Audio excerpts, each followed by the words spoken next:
오늘 마태복음 5장 38절에서 42절 그러나 나는 너희에게 이르노니라는 제목으로 하나님 말씀 전하겠습니다.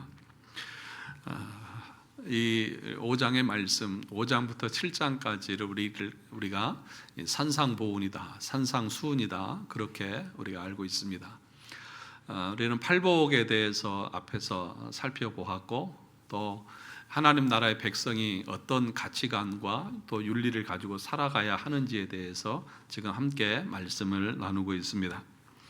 오늘 본문도 산상수훈 가운데 있는 말씀인데 가장 오해를 많이 받는 말씀 중에 하나입니다. 왜냐하면 38절에 보면 눈은 눈으로 이는 이로 갚으라 하였다는 것을 너희가 들었으나 라고 하는 말씀 때문에 그렇습니다. 어찌 보면 예수님께서는 구약의 율법의 말씀을 부정하는 것과 같은 그런 뉘앙스를 풍기고 있기 때문에 그렇습니다. 너희는 그렇게 들었는지 모르지만 이 말은 그것에 대해서 반박하고자 하는 그런 뉘앙스를 담고 있지 않습니까? 그래서 어떤 사람들은 구약은 그 복수의 종교고 신약은 사랑의 종교다 그런 식으로 잘못 오해하고 있는 사람들이 있습니다. 여러분 구약의 율법에도 복음이 있고요 신약의 복음에도 율법이 있습니다. 이 두 가지가 함께 상호 보완적이지 구약은 율법이고 신약은 복음이다, 이것은 올바른 성경의 관점이 아니다는 것을 우리가 알아야 합니다. 그러니까 우리 성도들은 계속해서 이 신앙 고백서나 또 기독교 강요나 이런 것들을 공부하시고 함께 하셨던 분들은 이런 이분법적인 그런 이 성경관이 잘못되어져 있다는 것을 분명하게 아실 것입니다. 그래서 우리가 신앙 고백서에서도 말했죠. 구약의 백성들이나 신약의 백성들이나 구원받는 것은 동일하죠. 무엇으로 구원받습니까? 믿음으로 구원받는 것은 동일합니다. 그러니까 구약의 백성이라고 해서 율법을 행위적으로 문자적으로 지켜서 구원받은 것이 아니죠. 그들도 오실 메시아를 바라보면서 믿음으로 구원받았고 우리는 오신 메시아를 바라보고 믿음으로 구원을 받는 것, 그래서 구원받는 것은 다 똑같습니다. 행위로 우리가 구원받는 것이 아닌 거죠. 그래서 이런 이분법적인 그런 구분은 결코 바르지 않은 것입니다. 앞에서 이미 예수님께서 그런 것을 염두에 두셨습니다. 5장 17절을 가서 볼까요? 5장 17절을 가서 보시면 같이 읽어보겠습니다. 시작. 내가 율법이나 선지자를 폐하러 온 줄로 생각하지 말라. 폐하러 온 것이 아니요 완전하게 하려 함이라. 그러니까 지금 구약의 율법에 눈은 눈으로 이는 이로 갚으라 하였다는 것을 너희가 들었으나 라고 하는 이 말씀의 의도는 내가 구약의 율법을 무시하고자 하는 말이 아니다. 다시 말하면 이 말씀의 참된 의미를 회복시키시고 있는 주님의 말씀이라는 것을 우리가 염두에 둘 수 있어야 합니다. 율법의 그 입법자가 누굽니까? 예수 그리스도십니다. 율법의 선포자이신 예수님께서 당시 유대인들이 그 율법을 잘못 해석하고 있는 것들을 지금 올바르게 해석해 주고 있는 그런 말씀이라는 사실을 우리가 알아야 합니다. 38절에서 눈은 눈으로 이는 이로 갚으라 하였다는 것을 너희가 들었으나 라고 하는 이 말씀은 원래는 그냥 보면 구약에서는 보복을 허락하고 허용한 것처럼 그렇게 보이잖아요.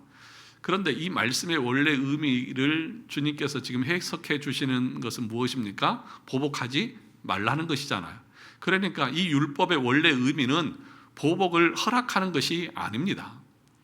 그러니까 개인적 복수를 허용하는 것이 아니라는 것을 아셔야 한다는 것입니다.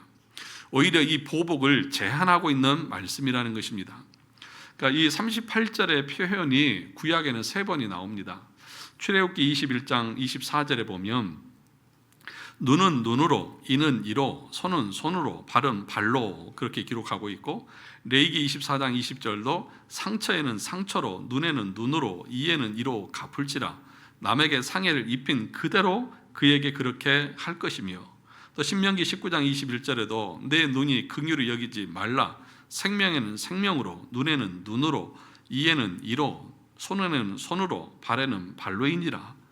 그러니까 구약의 말씀만 보면 복수를 허용한 것처럼 그렇게 보입니다. 그런데 그렇지 않다는 것입니다.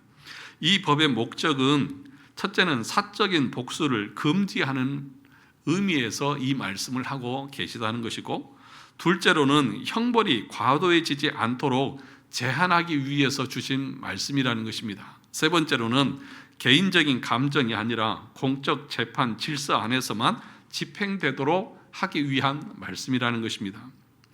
그러니까 여러분들이 그 복수를 하게 되면 내가 당한 만큼 1.1획도 틀리지 않게, 그 무게도 다르지 않게 정확하게 보복할 수 있으신가요? 있어요, 없어요? 없어요. 우리 부모님들은 과거에 그랬습니다. 한 대 맞고 오잖아요. 그러면은 야 이놈아, 너는 한 대 맞을 때 두세 대는 때리고 와야지 그걸 맞고 오냐? 그러면서 혼냈습니다. 그러니까 절대로 복수는 똑같이 받은 만큼 되돌려 줄 수가 없습니다. 그러니까 눈은 눈으로, 이는 이로라고 하는 그 말의 의미는 너희는 정확하게 네가 받은 만큼 하라는 거예요. 그런데 그렇게 할 수 있느냐는 거죠. 없어요. 그러니까 이 말의 의미는 사적인 복수를 제한하는 말인 것이지, 내가 당했으면 다른 사람에게 복수할 수 있는 정당한 권리가 나에게도 주어졌다, 그런 의미로 주어진 것이 아니라는 것을 우리가 알아야 한다는 것입니다. 사적 보복을 하게 되면 과도하게 할 수 있기 때문에 그것을 최소한으로 설정해 놓는 것입니다. 그러니까 눈은 눈으로라고 하는 말은 내가 눈을 한 대 찔렸어요. 그러면 그 사람은 눈만 하는 것이 아니라 온몸을 다 두들겨 패버립니다.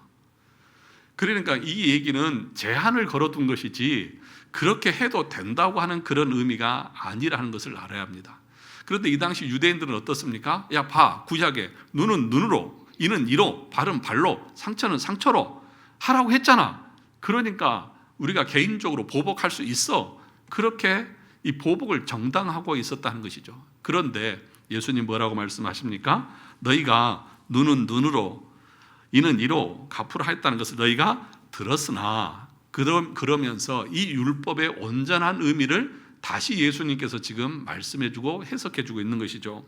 39절, 나는 너희에게 이르노니 악한 자를 뭐 하지 말라? 대적하지 말라고요. 다시 말하면 사적인 보복하지 말라는 것입니다. 네 감정이 기분 나쁘다고, 또 때로는 다른 사람들에 의해서 네가 개인적으로 모욕이라든지 또는 부당한 그런 경우를 당했다고 해서 그런 것을 가지고 사적으로 보복하지 말라, 그런 의미를 지금 담고 있다는 것입니다. 예수님께서는 이 올바른 이 율법을 지금 회복시켜 주시면서 율법의 잘못된 것들을 지금 지적하고 있는 것입니다. 이것을 칼빈은 아주 분명하게 말했습니다. 이 율법은 개인에게 복수의 칼을 쥐어주기 위함이 아니라 재판관에게 공의를 집행할 기준을 주기 위함이다, 그렇게 말하고 있는 것입니다.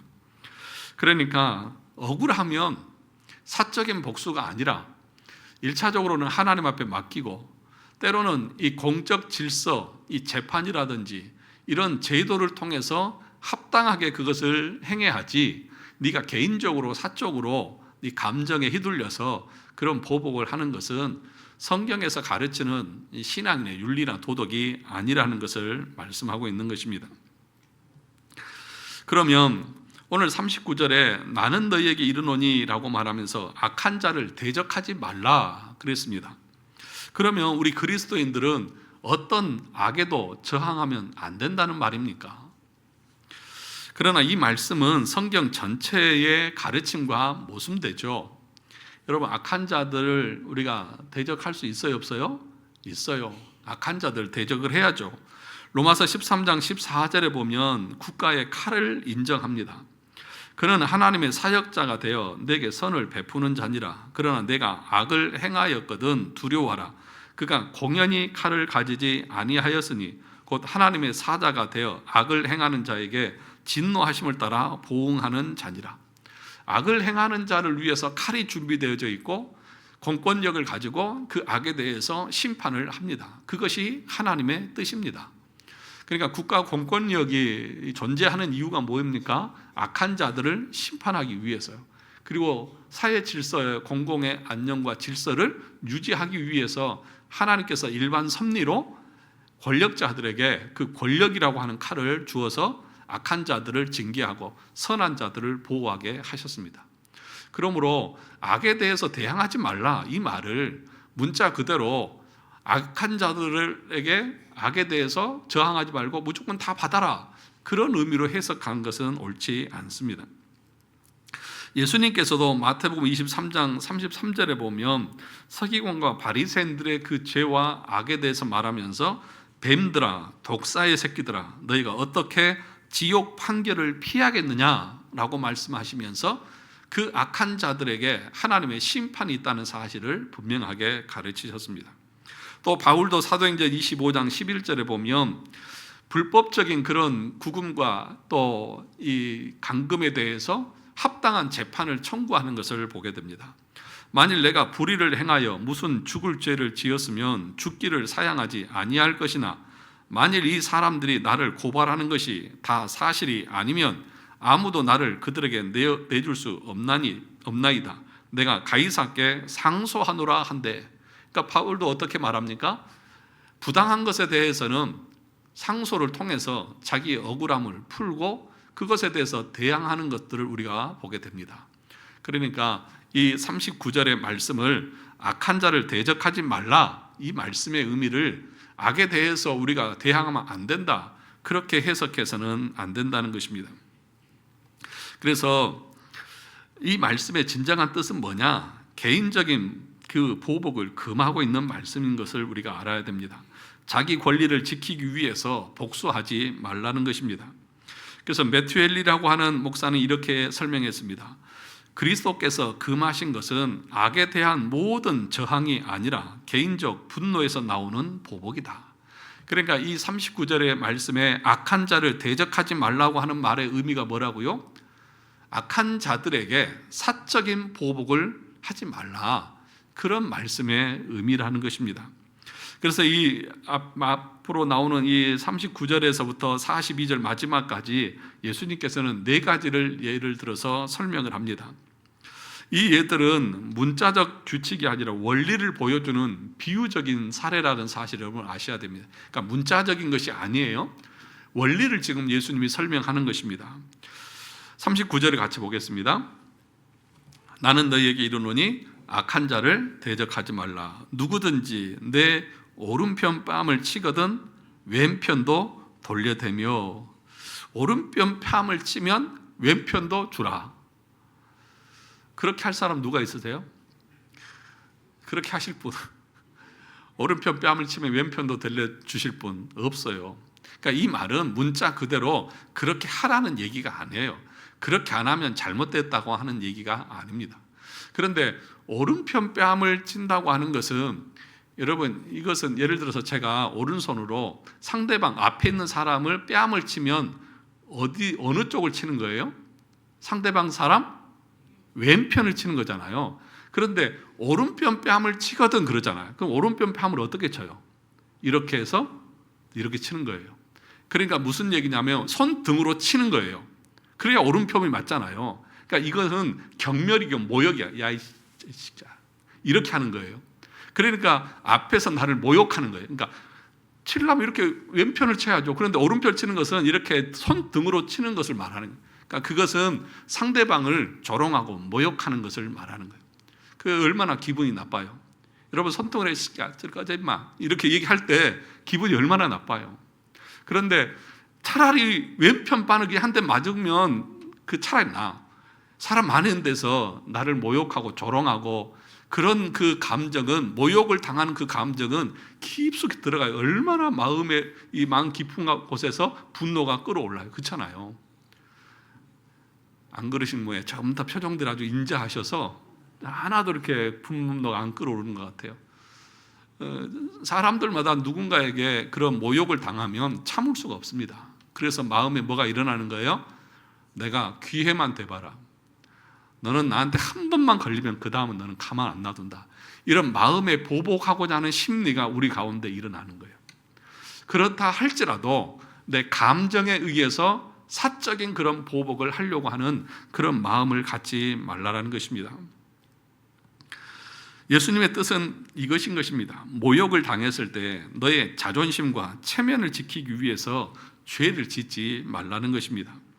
베드로전서 2장 23절에도 보면 욕을 당하시되 대신 욕하지 아니하시고 고난을 당하시되 위협하지 아니하시고 오직 공의로 심판하신 이에게 부탁하시며. 무슨 얘기예요? 예수님처럼 조롱과 모욕을 공개적으로 당하신 분이 또 누가 있을까요? 그렇죠? 예수님이 무슨 죄가 있어서도 아니죠.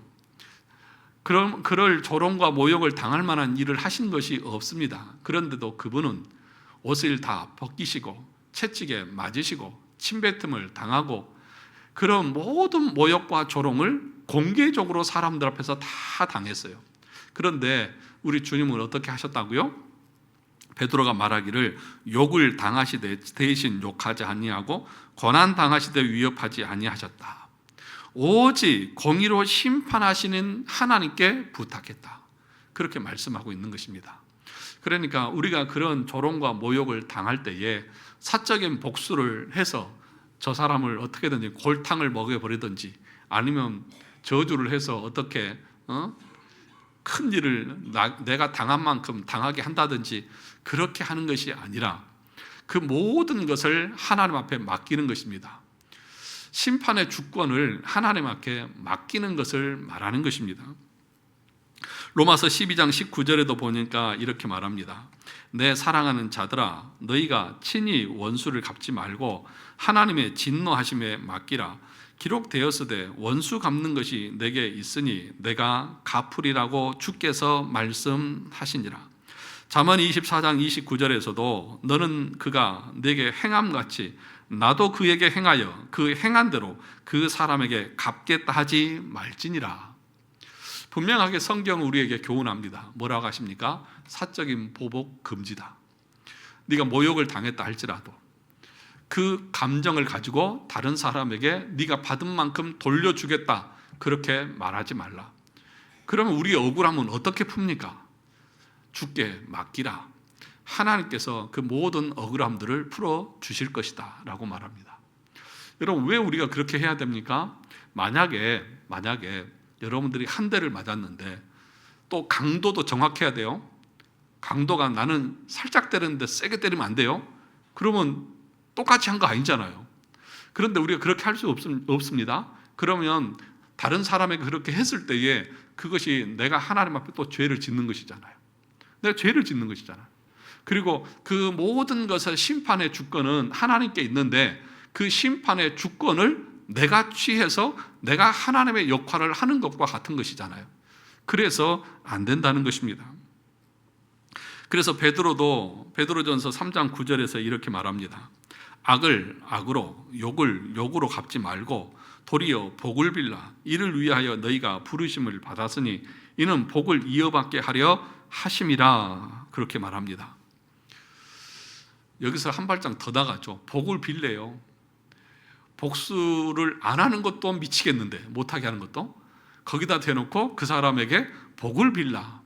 이건 도저히 있을 수가 없는 일 아닙니까? 쉽지 않습니다. 다른 사람에게 이 감정적으로 복을 비는 것이 쉽지 않습니다. 우리가 잘 아는 이 손양원 목사님의 별명이 사랑의 원자탄이잖아요. 자기 자녀를 죽인 자식을 양자로 맞아서 목사가 되게 하고 그런 일을 누가 할 수 있겠습니까? 도저히 불가능하죠. 불가능하면 이제 우리는 안 하면 되죠. 성경과는 상관없이 안 해도 되죠. 그러니까 이 말씀은 우리가 그렇게 할 수 있다는 것을 전제하는 것이 아닙니다. 못합니다. 솔직히 완벽하게 그것에 대해서 할 수 있는 사람은 아무도 없습니다. 그러면 지금 이 성경에서 말하고 있는 의도가 뭐냐? 지금 베드로 사도가 지금 말하고 있는 것이 뭐냐? 너도 예수님처럼 똑같이 해라. 그걸 말하는 것이 아니라 예수 그리스도를 바라보라는 것입니다. 예수님이 하신 것을 바라보라는 것입니다. 비록 네가 그걸 다 하지 못하더라도 예수님이 하신 그 모습을 너도 따라가려고 몸부림치라고 하는 것들을 우리에게 가르치는 것입니다. 저도 잘 안 됩니다. 미운 것은 미웠고 화가 나면 화가 나고 나도 막 갚아주고 싶죠. 그런데 그런 마음이 안 든다는 것이 아니라 들어요. 그런데 우리 주님께서는 그 모욕을 다 받으시면서도 보복하지 않고 그것을 누구께 맡겼어요? 주께 맡겼다라고 말씀하시는 것처럼 우리의 그 심판자의 자리를 하나님께 맡기는 것입니다. 그러니까 맡긴다고 하는 그 말의 의미가 뭐냐 하면요, 내가 그 모든 것을 포기한다고 하는 그런 말이 아니라요, 자리를 옮긴다는 거예요. 그러니까 내가 심판자의 자리에서 내려앉는 거예요. 그리고 심판의 자리에는 누구를 앉히는 거예요? 우리 하나님이 앉아 계시는 거예요. 그러니까 맡긴다고 하는 그 말의 의미는 내가 그 자리, 심판자의 자리를 하나님께 드리는 거예요. 그런 의미로서 맡겨라. 지금 이 로마서에서 말씀하고 있는 그 말씀의 의미고, 또 잠언에서도 말씀하고 있는 그 말씀의 의미라는 사실을 우리가 기억했으면 좋겠습니다. 그래서 칼빈은 이렇게 이 부분에 대해서 말했습니다. 우리가 직접 원수를 갚는 것은 하나님께서 심판주로서 가지신 권한과 영광을 가로채는 월권 행위입니다. 그러니까 심판은 누가 하신다고요? 하나님이요. 내가 심판하겠다. 너희가 친히 원수를 갚지 말라. 삽적인 보복을 하지 말라. 그것을 내가 하는 것은 뭐예요? 하나님의 그 주권을 내가 침해하는 월권 행위고, 그것은 죄라고 하는 것을 우리에게 말씀하고 있습니다. 즉 원수 갚지 말라고 하는 것은 단순히 참으라고 하는 윤리적 차원을 넘어서 하나님의 보좌에 내가 앉지 말라는 것입니다. 사랑하는 성도 여러분, 하나님의 공의로운 심판이 내 감정적인 복수보다 훨씬 더 정확하고 엄중할 것임을 여러분들이 믿고 그 자리에서 내려올 수 있기를 바랍니다. 그럴 때 우리 마음에 편안이 있습니다. 이게 잘 쉽지는 않지만 하나님이 공의대로 심판하실 것입니다. 하나님은 일반 섭리뿐만 아니라 특별 섭리 가운데서도 하나님이 공의롭게 심판하십니다. 이 땅에서 당하지 않더라도 마지막 심판대 앞에서라도 하나님은 다 그 모든 죄에 대한 대가를 치르게 하십니다. 그래서 우리가 섭리를 공부를 할 때에도, 여러분, 우리가 이 세상을 살아가다 보면 악한 자들 있잖아요. 그러니까 누가 봐도 악한 죄인들이 있잖아요. 그래서 그 악한 자들이 공개적으로 그 죄에 대해서 합당한 벌을 받는 경우가 있잖아요. 그런데 모든 사람들이 자기 죄에 대해서 다 공개적으로 합당하게 받지 않아요. 어떤 사람은 죽는 순간까지 죄가 드러나지 않고, 그리고 죄로 먹고 마시면서 떵떵거리면서 그렇게 잘 먹고 잘 살 수도 있어요. 그런데 섭리에서 뭐라고 말하느냐? 하나님이 그 죄에 대해서 즉각적으로 다 심판하셨다고 하면 저와 여러분들이 이 자리에 남아있을 사람이 누가 있을까요? 없어요. 그런데 그 중에 특별하게 몇몇 사람을 들어서 하나님이 심판하십니다. 그 죄에 대해 합당한 벌을 받게 하십니다. 그건 뭘 말하느냐? 하나님이 존재하시고 그 사람이 그렇게 심판을 받았다고 하면 모든 사람들이 다 이렇게 심판을 받을 것이라고 하는 것을 하나님은 그 샘플을 통해서 보여주는 거예요. 우리 회사에서도 제품이 쏟아져 나오기 전에 샘플을 만들어서 딱 하나 보여주잖아요. 그러면서 이제 앞으로 제품이 이렇게 나올 건데 한번 보시죠. 아, 괜찮네요. 그러면 오케이. 그러면 그 다음부에는 계속 나오잖아요. 똑같은 거예요. 여러분 주변에 보면, 아이고 저 사람 그렇게 악하게 그렇게 하더니 진짜 천벌을 받았네. 그런 사람들 가끔가다 있어요, 없어요? 있잖아요. 그렇게 되는 이유가 뭐냐? 하나님이 살아계시고 하나님이 공의로우시고 반드시 하나님이 죄에 대해서 심판하신다는 것을 그걸 통해서 보라는 거예요. 그걸 보고 저와 여러분들이 저놈 그게 아니라 그걸 보고도 나도 그럴 수 있다고 하는 것을 아셔야 된다는, 자기를 돌아보는 거예요. 그런 원리를 우리가 성경에서 발견해야 합니다. 그래서 만약에 우리가 그 모든 것의 주권자로서 심판자로서 그것을 한다고 하면 우리는 거기에 더해서 죄를 짓게 되고 하나님 앞에서 내가 행한 대로 다 받을 것임을 여러분이 믿고 그렇게 하세요. 그러니까 그렇게 사적인 보복을 하실 분들은, 하나님, 내가 이 사적인 보복을 하는데 조금이라도 내가 잘못했으면 그것에 대한 보복을 내가 다 받겠습니다. 이 마음이 있으신 분들은 여러분 사적인 보복을 하세요. 정확하게 1.1획도 틀리지 않도록 정확하게. 만약에 그것이 안 된다고 하면 하지 말라는 거예요. 근데 솔직하게 우리가 할 수 있어요? 없잖아요. 그래서 지금 예수님께서 악한 자들을 대적하지 말라, 그 말씀을 지금 하고 계시는 것입니다. 두 번째로 40절에 보면 이렇게 말합니다. 또 너를 고발하여 속옷을 가지고자 하는 자에게 겉옷까지도 가지게 하며, 그렇게 얘기합니다. 율법에 따르면 겉옷은 절대로 빼앗을 수 없는 생존권이었습니다. 그러니까 유대 사회에는 속옷이 있고 겉옷이 있는데, 속옷은 값이 싸요. 그런데 겉옷은 그냥 우리가 입는 이런 그 외투 정도가 아니라 가죽 털로 만들어진 그런 외투를 말합니다. 그러니까 우리가 아는 대로 중동 지역은 어때요? 낮에는 덥지만 밤이 되면 춥잖아요. 그러니까 그 겉옷이라고 하는 것은 밤에 잘 때 이불로 쓰는 거예요. 근데 만약에 그곳을 저당 잡아서 빚이 있다고 빼앗아 가지고 밤에 저녁에 돌려주지 않으면 그 사람은 추위에 벌벌벌 떨면서 얼마나 고통스러운 이 밤을 보내겠습니까? 그래서 그것은 금지하고 있는 거예요. 그래서 출애굽기 22장 26절과 27절에 보면, 내가 만일 이웃의 옷을 저당 잡거든 해가 지기 전에 그에게 돌려보내라. 그것이 유일한 옷이라. 그것이 그의 알몸을 가릴 옷인즉 그가 무엇을 입고 자겠느냐? 그가 내게 부르짖으면 내가 드리느니 나는 자비로운 자임이니라. 알몸으로 덮고 잔다고 하는 것은, 여러분 속옷은 여러분 그거 입으나 마나잖아요. 밤에 그거 속옷만 입고 있으면 여러분 잠을 잘 수 있어요? 아니잖아요. 이불을 덮어야 하잖아요. 이불과도 같은데 속옷만 입고 그 추위에 잠을 자라고 하는 것은, 그것은 옳지 않잖아요. 하나님은 자비 하나님이신데, 그래서 절대로 율법으로 그 겉옷을 저당 잡지 못하도록 지금 말씀하고 계시다는 것입니다.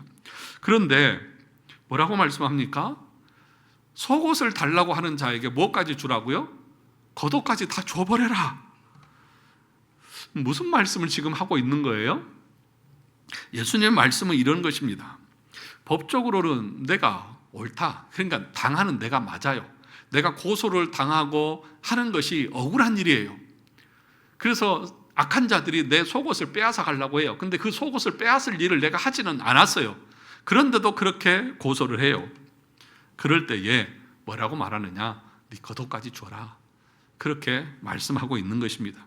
한마디로 말하면 하나님의 은혜 속에 있다고 하는 것은 내 권리를 끝까지 주장하는 것이 아니라 그 권리를 내어놓을 줄도 아는 자유가 있는 그런 믿음이고 그런 삶이라고 하는 것들을 우리에게 말해주고 있는 것이죠. 여러분, 우리는 때로는 사람들에게 억울한 일을 당할 수도 있습니다. 그래서 한 푼이라도 손에 안 보려고 애쓰는 그런 경우도 있고 끝까지 다 받아내려고 하는 그런 경우도 있습니다. 그런데 어떻게 하라는 거예요? 하나님의 나라의 백성의 원리는 그것이 아니라 네가 마음에서 자유롭게 그것까지 포기할 줄 아는 그런 삶이 참된 믿음의 삶이라는 것을 우리에게 보여주고 있다는 것입니다. 여러분, 그래서 이것은 뭘 말하냐 하면 어쩔 수 없이 주는 것이 아니라 사랑으로 그것을 행하는 하나님 나라의 백성의 모습을 보여주고 있는 것입니다.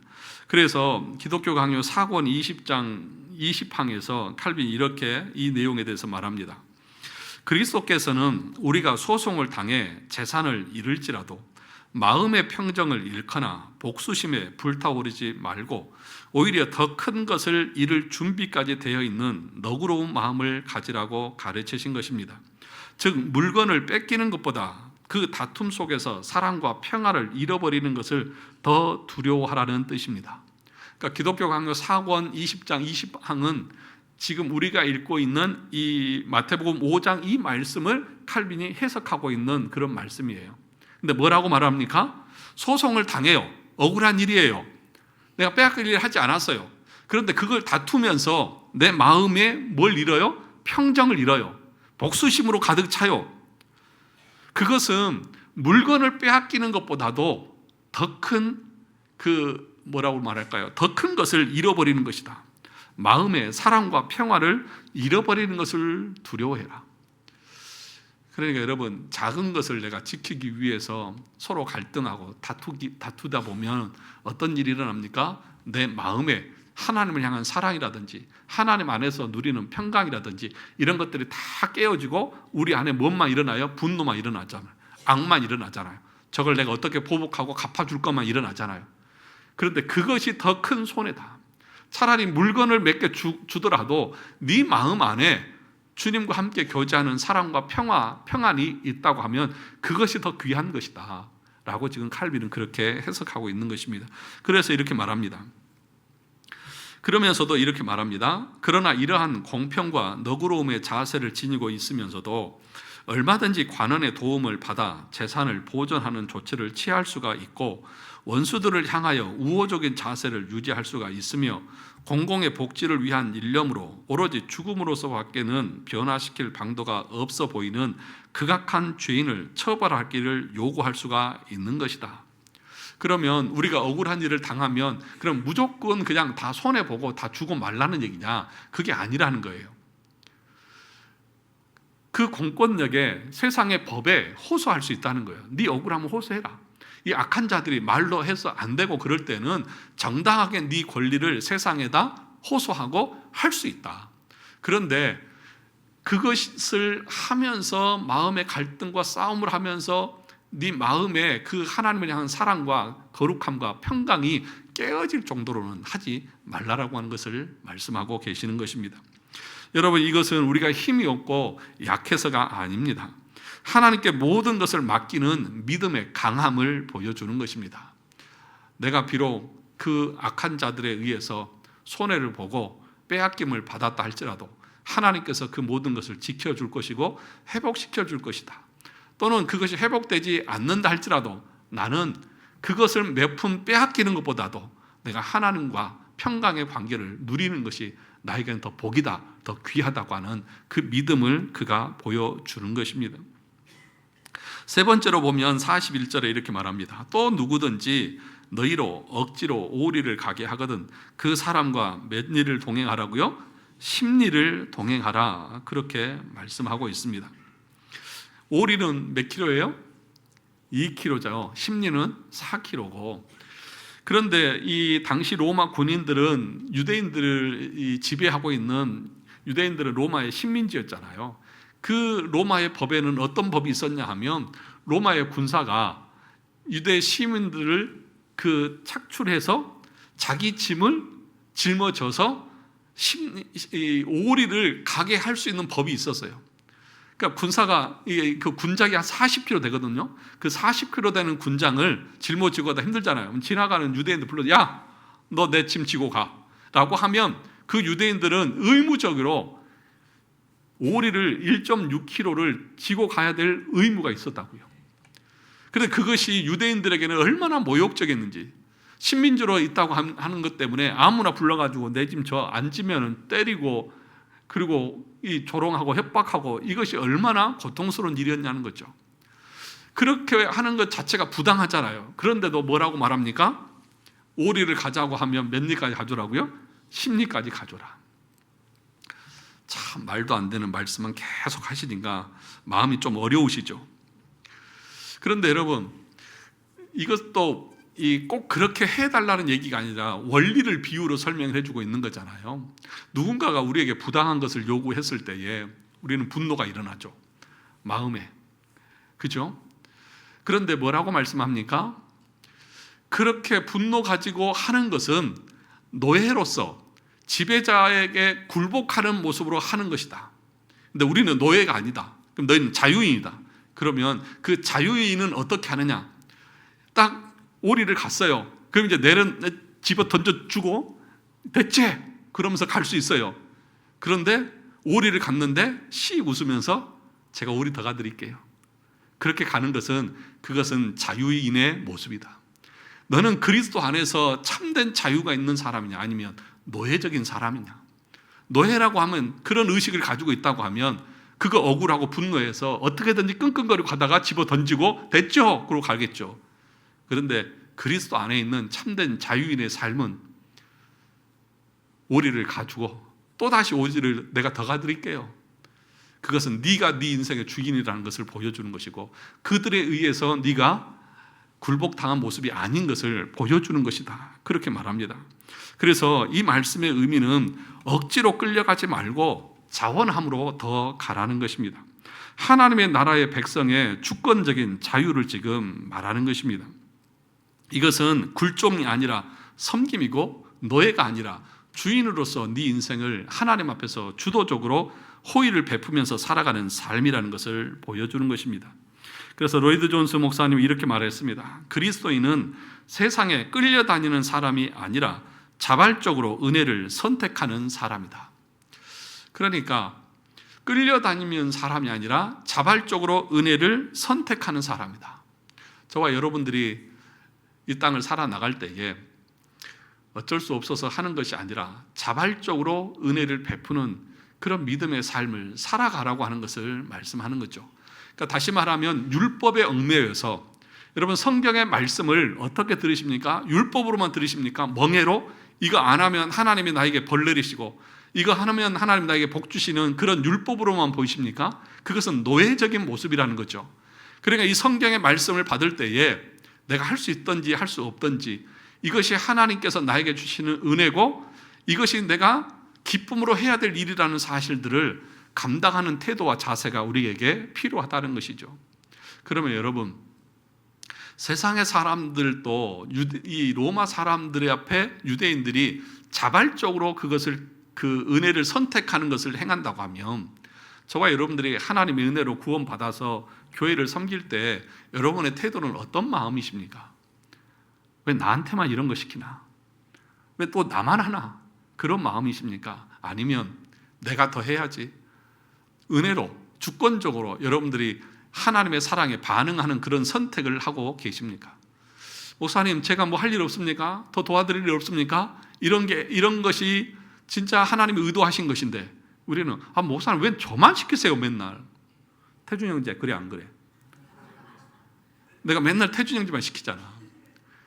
또 뭐 누구만 시키네 왜 목사님 저에게만 그러십니까? 그렇게 얘기할 수 있어요 없어요? 있죠. 그런데 그게 아니라 여기서 말씀하고 있는 오리를 갈 때 십리를 가라, 이 말은 그냥 문자 그대로 그렇게 하라는 얘기가 아니라 네가 그 하나님의 말씀을 듣고 순종할 때에 어떤 마음으로 하냐는 거예요. 어쩔 수 없어서 노예처럼 주인이 시키니까 마지못해서 하고 있느냐, 아니면 내가 자발적으로 하나님의 은혜를 감사해서 주도적으로 선택하고 나가고 있느냐는 거예요. 제가 청년 사역을 많이 했잖아요. 근데 청년 사역을 하면서 많이 듣는 얘기가 뭐냐면요, 교회들이 청년들을 일만 시켜먹고 부려먹는데요. 일만 부려먹고 애들을 양육을 안 한다 막 그러면서 막 그런 불평들을 막 하거든요. 그러면서 청년들을 아주 특별 우대해요. 막 우리 교회는 그런 거 없습니다. 여러분 가정에서 초등학생이든지 중학생이든지 고등학생이든지 부모들이 일 시킬 거 있으면 일 시켜요 안 시켜요? 안 시키세요?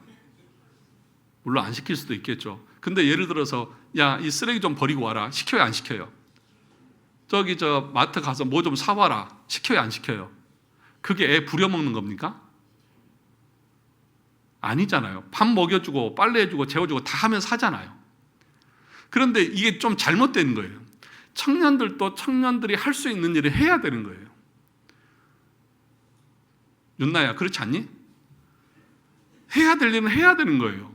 그게 공동체 속에서 각자가 해야 될 역할인 거예요. 그런데 누구는 해도 되고 누구는 안 해도 되는 거? 아니요, 주일학교 애들도 해야 될 일을 하는 거예요. 자기 일들은.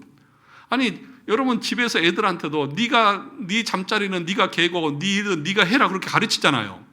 청소도 네 방 청소는 네가 좀 해라 그러잖아요. 근데 왜 권사님들은 권사님 방 청소를 안 하세요?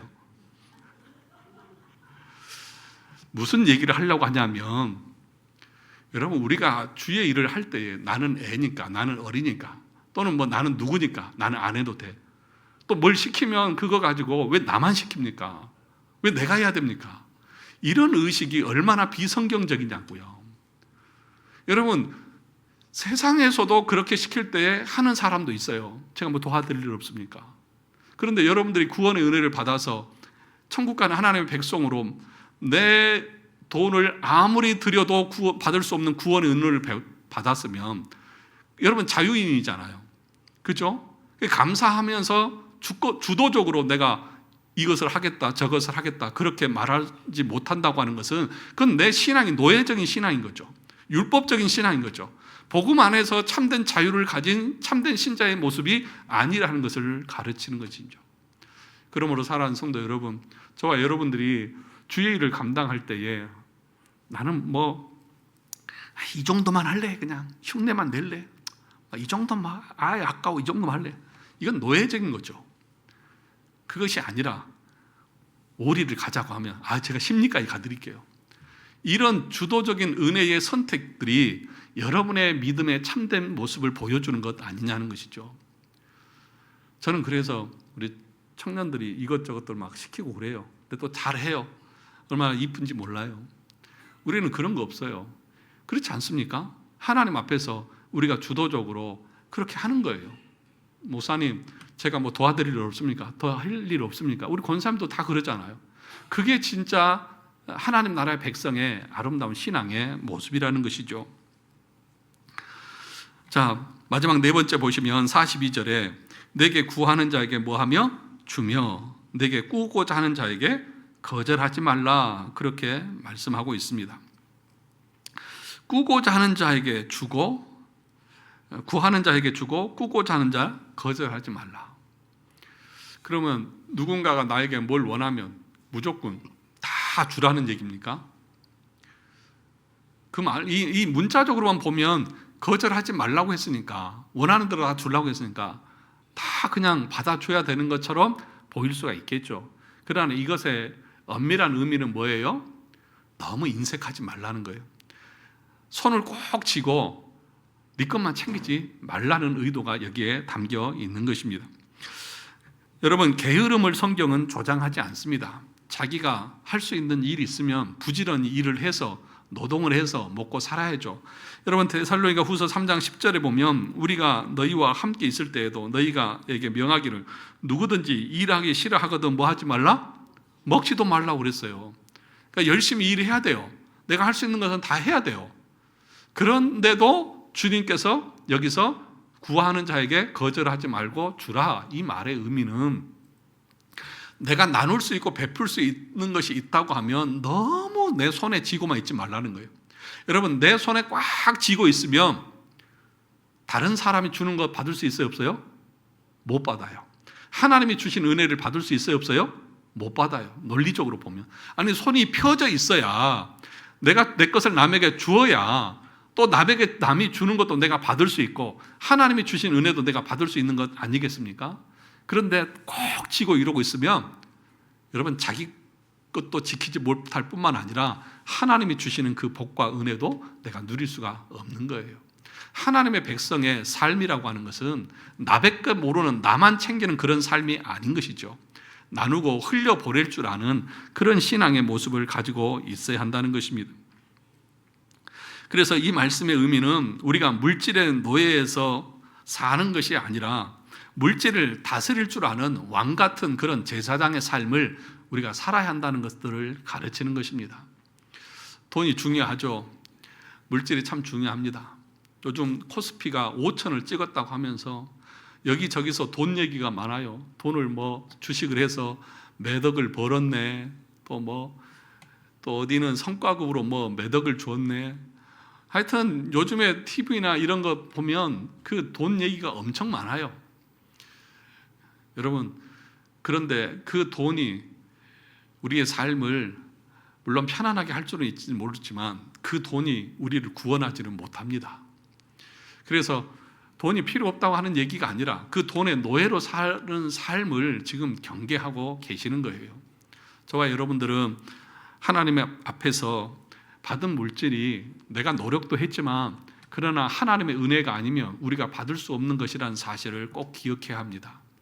그런데 간혹 가다가 그런 어떤 사람들은 이건 내가 번 돈인데 막 그렇잖아요.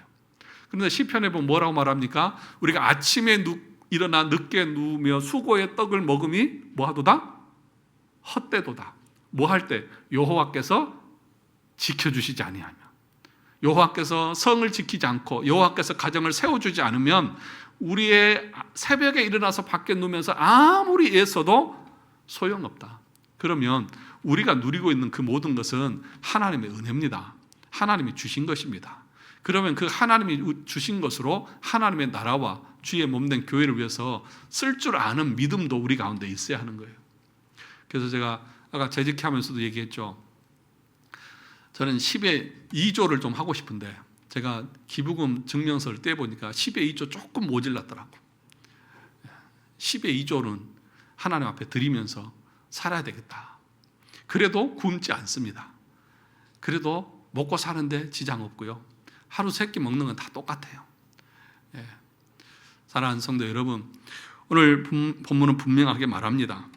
구하는 자에게 주고 꾸고자 하는 자에게 거절하지 말라. 넉넉하고 너그러운 마음을 가지고 사십시오.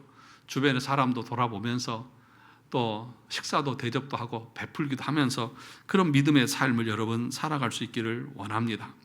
오늘 본문의 말씀을 정리합니다. 오늘 본문의 말씀은 우리 자신도 이렇게 살아야 된다, 우리가 살 수 있다, 그걸 말하고 있는 것이 아닙니다. 우리 주님께서 이 말씀의 의도를 가르치는 것은 그리스도를 바라보라는 것입니다. 그리스도를 붙들라는 것입니다. 그리스도를 따라가는 삶을 살라는 것입니다. 세상의 요구와 세상의 소리에 함몰되어져서 하나님의 나라의 백성이 하나님 나라의 법이 아니라 세상의 그 어두운 법을 쫓아 살지 말라는 것을 우리에게 말씀하고 있는 것입니다. 그러므로 사랑하는 성도 여러분, 주님을 바라보시기 바랍니다. 주님은 십자가에서 죽으시면서까지도 아버지여 저들의 죄를 용서해 주십시오. 모욕과 조롱을 당하면서도 똑같이 보복하지 아니하시고 모든 것을 공의롭게 판단하실 주님 앞에 다 맡겼습니다. 로마서 12장 19절에 있는 말씀처럼 내 사랑하는 자들아 너희가 친히 원수를 갚지 말고 하나님의 진노하심에 맡기라.